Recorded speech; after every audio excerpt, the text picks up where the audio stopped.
Bismillahirrahmanirrahim. Assalamualaikum warahmatullahi wabarakatuh. Kali ini adalah perkuliahan yang pertama, jadi ini sebagai pengantar materi ya sebelum kita memasuki pada perkuliahan Shorof 2 Tasrif Lughawi. Baik, sebelumnya adalah saya ingin menjelaskan terkait dengan Shorof dan Nahwu itu adalah dua ilmu yang saling melengkapi, kira-kira begitu. Nah, jadi kita pernah mendengar bahwasanya Shorof itu adalah ibunya ilmu, sedangkan Nahwu adalah bapaknya ilmu. Sehingga seringkali kita kurang bisa memahami terkait gap atau batasan daripada ilmu Nahwu atau Shorof ini tadi. Oke, pertama-tama saya akan menjelaskan terkait itu tadi ya, gap atau batasan di mana ilmu Shorof dan di mana ilmu Nahwu gitu kira-kira.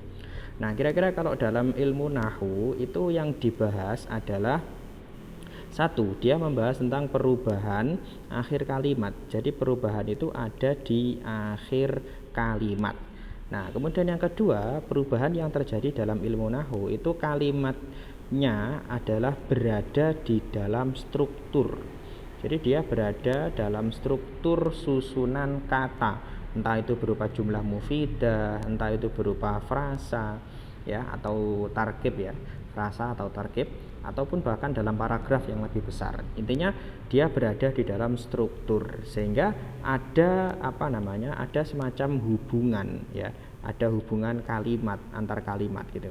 Artinya yang kita bisa memahami di sini sebagai amil dan makmul itu ya. Jadi ada amil, kemudian ada makmulnya.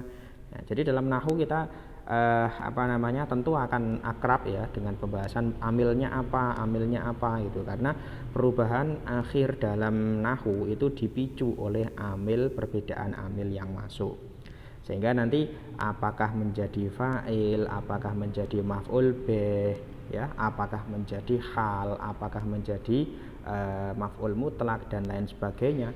Jadi pertama perubahan di akhir, dan yang kedua adalah perubahan kalimat itu berada di dalam struktur karena dia memiliki hubungan dengan kalimat-kalimat lain atau amil dan makmul itu tadi.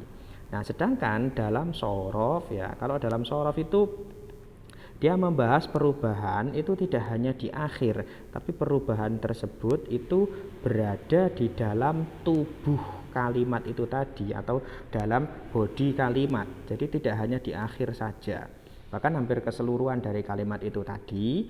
Nah, kemudian yang kedua, Shorof itu adalah membahas perubahan kalimat itu di luar struktur. Ya, jadi dia perubahan kalimat itu di luar struktur, tidak dalam kaitan antara amil dan makmul, tapi memang dia morfem atau kalimatnya itu berubah sendirinya sebelum dia disusun dalam kalimat itu sudah berubah, kira-kira begitu. Misalkan fi'il madhi bentuknya kayak apa, kemudian berubah menjadi fi'il mudhari', kemudian berubah bentuk menjadi masdar dan lain sebagainya. Ya, apakah itu perubahannya qiyasi ataupun bahkan perubahannya itu samai. Yang jelas dia itu perubahan suatu kata itu bukan saat dia berada dalam struktur, bukan saat dia terkait atau berhubungan dengan kalimat lain. Jadi ada fa'ala sebagai fi'il madhi, ada yaf'ulu sebagai fi'il mudhari'. Ini tidak karena dia kaitan dengan kalimat lain. Memang yaf'ulu ini fi'il mudhari', fa'ala fi'il madhi, kemudian berubah menjadi fa'lan. Intinya ini terjadi perubahan-perubahan ini dari segot ke segot itu tidak dalam rangka berhubungan dengan kalimat lain atau di luar struktur gitu ya. Jadi perubahan kalimat biasa saja gitu. Oke, nah itu kira-kira perubahan dari gap atau letak posisi perbedaan antara nahwu dan shorof ya. Jadi sehingga nanti kita tahu di mana kita membahas nahwu, di mana kita membahas shorof. Ya, karena misalkan begini contoh, anggaplah tema tentang isim domir. Nah, ini kita bisa membahas domir dari sisi nahwu, kita bisa membahas domir dari sisi shorof. Kalau kita berbicara domir sebagai ketika dibaca atau mahal rofa saat menjadi fa'il, atau mahal nasob saat menjadi maf'ul bih, atau mahal jer ya saat dimasuki huruf jer atau menjadi mudhof ilaih. Maka di sini kita membicarakan domir itu dari sisi nahwu. Tapi kalau kita membicarakan perubahan domir dari huwa menjadi huma, huma menjadi hum, menjadi hiya, menjadi huma, menjadi hunna, menjadi anta, antuma, antum, ya. Yang perubahan itu difaktori, ya. Penyebab perubahan itu adalah karena huwa itu memang diletakkan untuk menunjukkan orang laki-laki satu, orang ketiga. Ya, kalau hiya diletakkan memang untuk menunjukkan orang perempuan satu, yang orang ketiga. Jadi seperti itu. Jadi perubahan huwa menjadi hiya itu bukan karena dia tersusun dalam suatu struktur kalimat. Memang ada huwa, ada hiya, perubahannya seperti apa dan lain sebagainya. Jadi perubahan kata tersebut itu di luar strukturnya. Baik, berikutnya. Terkait dengan ini tasrifud dhamair. Kenapa saya mengawali di sini ya? Karena nanti memang kita tidak sepenuhnya membahas tasrif lugawi, tapi tetap kita akan membahas tasrif lugawi juga gitu. Tasrif sendiri secara makna itu adalah perubahan. Jadi dia adalah membahas perubahan, ya. Sama, perubahan. Tasrif secara makna adalah perubahan. Nah, dalam tasrif lugawi, kalau dalam tasrif istilahi itu kan perubahan dari segot ke segot yang lain. Nah, kalau dalam tasrif lugawi itu perubahan karena menyesuaikan menyesuaikan mauqi'ud dhamair. Jadi perubahannya itu menyesuaikan mauqi'ud dhamair. Nah, oke, contohkan ini yang dhamir ini di sini ya. Yang dhamir ini ada huwa, ada huma, ada hum dan seterusnya. Huwa mauqi'nya adalah mufrad mudzakkar ghaib. Mufrad artinya satu orang, mudzakkar artinya laki-laki, dan ghaib artinya kata ganti orang ketiga. Begitu kira-kira. Nah, huma juga begitu. Dia adalah musanna mauqi'nya atau waqi'nya. Saya biasa menyebutnya mauqi', ya, atau saya menyebutnya waqi' gitu ya. Nanti kalau saya bertanya waqi'nya berarti yang jawabannya adalah ini tadi. Oke, huma ya, huma ini, huma waqi'nya adalah musanna mudzakkar ghaib. Musanna karena huma ini menunjukkan dua orang, mudzakkar karena huma ini menunjukkan laki-laki, ghaib karena huma ini adalah kata ganti orang ketiga.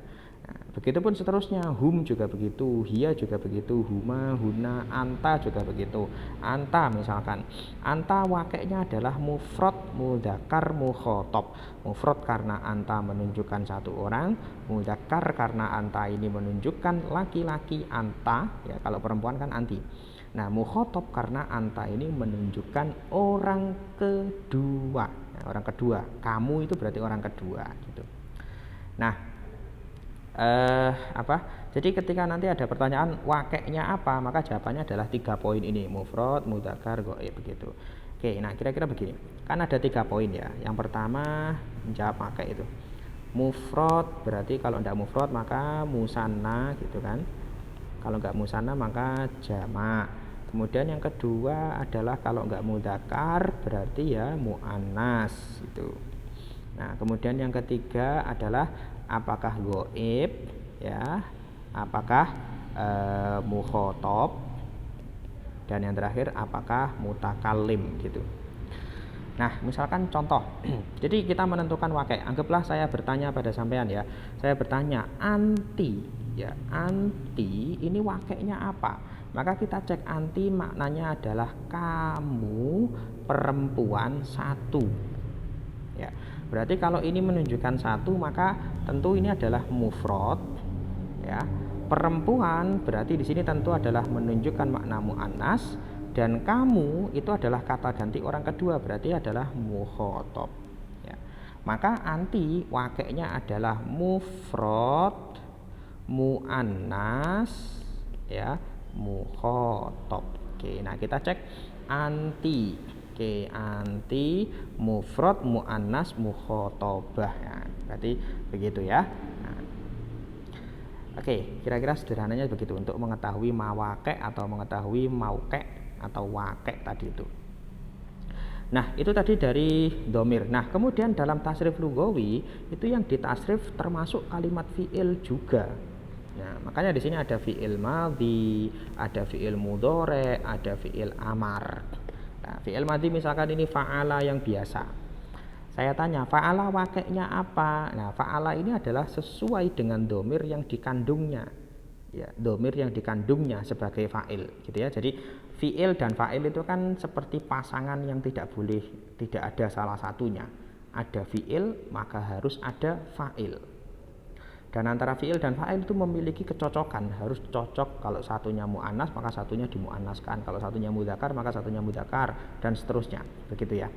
Nah, maka fi'il ini ya, dia itu memiliki wakek juga sesuai dengan posisi fa'ilnya.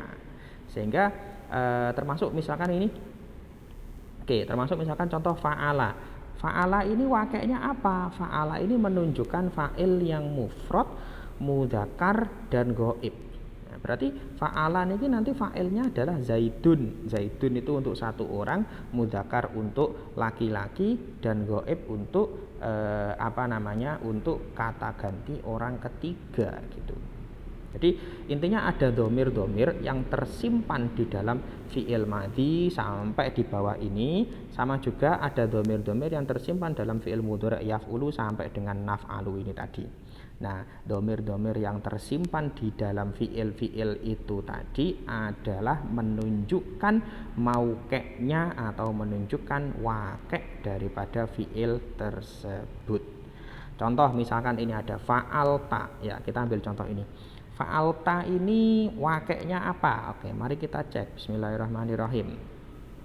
Fa'alta maknanya adalah kamu laki-laki satu melakukan, gitu ya.